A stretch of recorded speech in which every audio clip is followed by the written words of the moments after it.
Good afternoon. I'm sorry to have to tell you that today the number of deaths recorded from COVID in the UK has surpassed 100,000. And it's hard to compute the sorrow contained in that grim statistic. The years of life lost, the family gatherings not attended, and for so many relatives, the missed chance even to say goodbye. I offer my deepest condolences to everyone who's lost a loved one. Fathers and mothers, brothers and sisters, sons and daughters, and the many grandparents who've been taken.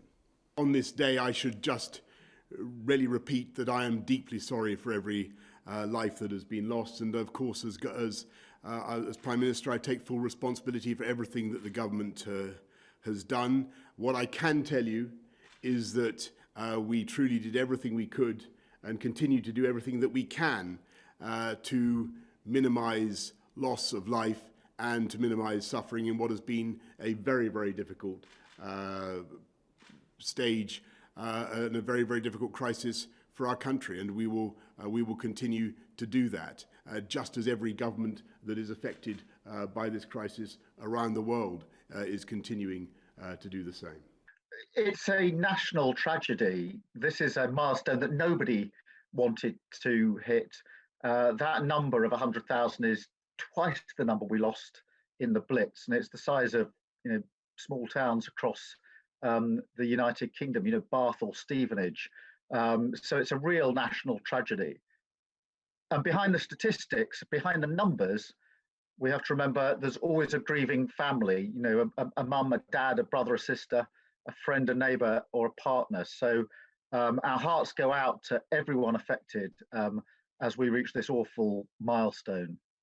Our strong criticism of the government has been that it's been too slow to act, slow into the original lockdown, slow to provide protective equipment, slow to provide testing, slow to lock down in the autumn when it was clear we needed a circuit breaker or lockdown, slow into Christmas when it came to the Christmas mixing and the very much needed change of the rules.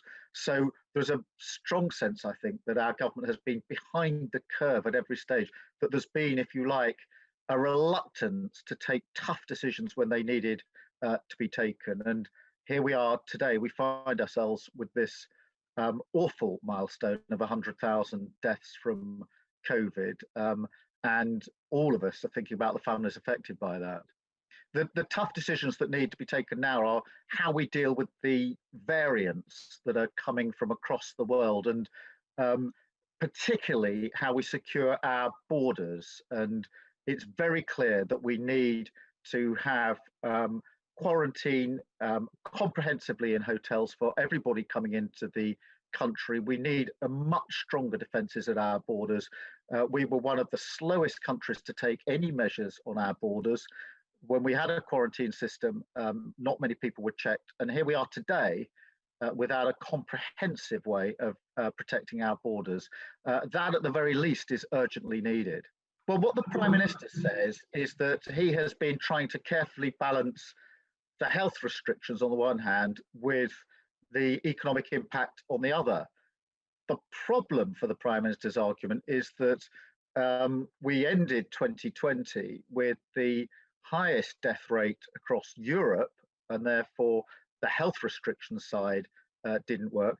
But equally, we ended 2020 with one of the deepest recessions of any major economy, and therefore the argument that somehow the Prime Minister was carefully balancing one against the other simply doesn't work.